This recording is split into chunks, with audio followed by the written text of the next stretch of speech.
چنانچہ حضرت شیخ الہند رحمۃ اللہ علیہ مالٹا کے اندر اسیر تھے، تو وہاں ان کو بہت سخت سزائیں دی جاتی، مگر ان حضرات نے انگریز کی بات ماننے سے انکار کیا، تکلیفیں برداشت کر لی، ان کی ہاں میں ہاں نہیں ملائی، اس لیے کہ یہ حقانی علماء تھے، یہ حلوہ خور علماء نہیں تھے جو سجدے کرنے لگ جاتے ہیں، یہ اللہ کے سامنے جھکنے والے علماء تھے۔ حالات کے قدموں میں کلندر نہیں گرتا، ٹوٹے جو ستارہ تو زمین پر نہیں گرتا، گرتے ہیں سمندر میں بڑے شوق سے دریا، لیکن کسی دریا میں سمندر نہیں گرتا۔ یہ ایسی ہستیاں تھیں، بہت کوشش کی فرنگی نے کہ ان کو جھکا کے دکھا دیا، کٹ سکتی ہے یہ گردن، فرنگی کے سامنے جھک نہیں۔ چنانچہ جب حضرت شیخ الہند رحمۃ اللہ علیہ کو ان کی وفات ہوئی تھی، حکیم اجمل کی کوٹھی پر علاج کے لیے تشریف لائے ہوئے تھے،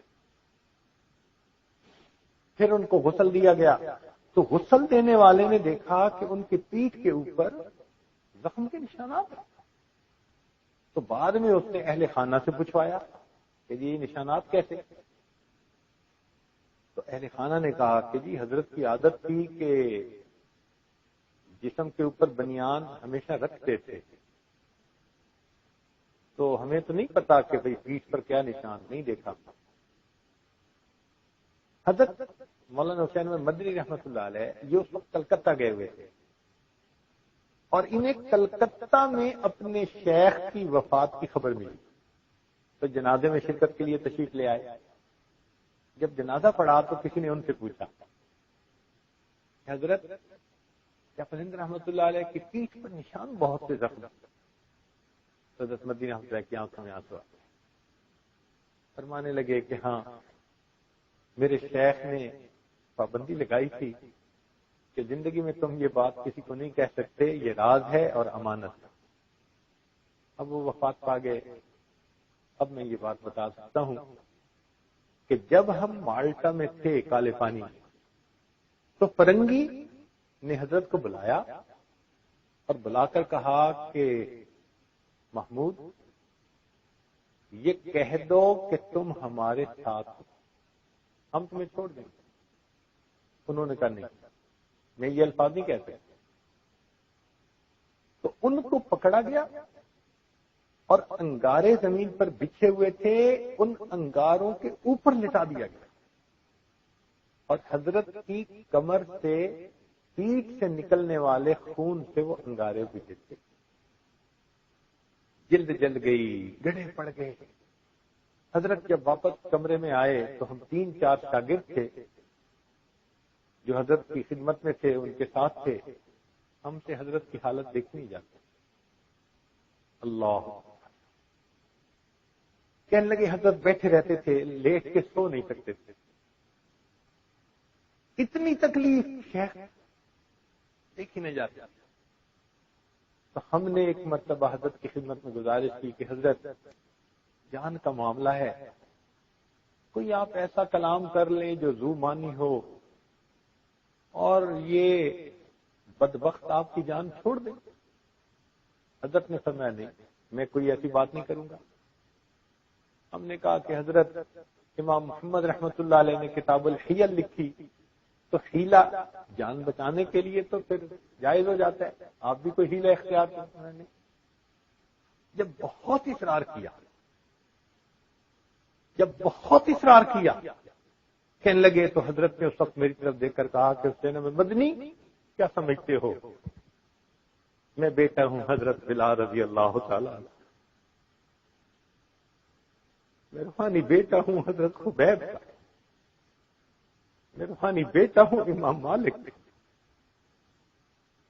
روحانی بیٹا ہوں امام اعظم ابو حنیفہ کا، میں روحانی بیٹا ہوں حضرت مجدد ثانی کا، میں روحانی بیٹا ہوں شہاب اللہ محمد دہلوی رحمۃ اللہ علیہ کا۔ حسین احمد یہ فرنگی میرے جسم سے جان کو نکال سکتا ہے، میرے دل سے ایمان کو نہیں نکالا. کہنے لگے ہم حیران ہوئے ان کی استقامت کو دیکھتے. کچھ ایسا وقت آیا اللہ اکبر والذین یمسکون بالکتاب، یہ لوگ ہیں تمسک بالکتاب جن کو حاصل. کہنے لگے ہم نے خبر سنی کہ فرنگی نے فیصلہ کر لیا ہے کہ حضرت کو پھانسی دے دی. کہنے لگے ہمیں اطمینان ہوا کہ چلو یہ پھانسی دے گا تو کم از کم اس تکلیف سے تو بچ جائیں گے. ہمارے دل خوش ہو گئے. لیکن جب ہم نے حضرت کو دیکھا تو ان کے چہرے پہ اور زیادہ غم، آنکھوں سے آنسو، روتے جا رہے ہیں روتے جا رہے ہیں روتے جا رہے ہیں. ہم بڑے حیران. ہم شکیل نے عرض کیا کہ حضرت فرنگی نے ارادہ کر لیا ہے پھانسی دینے کا تو جان چھوٹ جائیں گے اور آپ اتنا روتے ہیں اتنے غمزدہ. تو کہنے لگے جب میں نے ذرا زیادہ زور دے کے پوچھا تو مجھے فرمایا کہ حسین احمد میں اس لیے نہیں روتا کہ یہ مجھے پھانسی دیں گے، میں اللہ کی شان بے نیازی سے روتا ہوں. اللہ تعالیٰ کی شان بے نیازی کی وجہ سے روتا ہوں. وہ پروردگار کبھی کبھی بندے کی جان بھی لے لیتا ہے اور قبول بھی نہیں کیا کرتا. بندے کی جان بھی لے لیتا ہے وہ پروردگار قبول بھی نہیں کرتا. میں اس لیے روتا ہوں اللہ قبول کر لیں گے. الذین یمسکون بالکتاب، یہ ہے تمسک بالکتاب. جم جانا دین کے اوپر ڈٹ اللہ اکبر کرتا.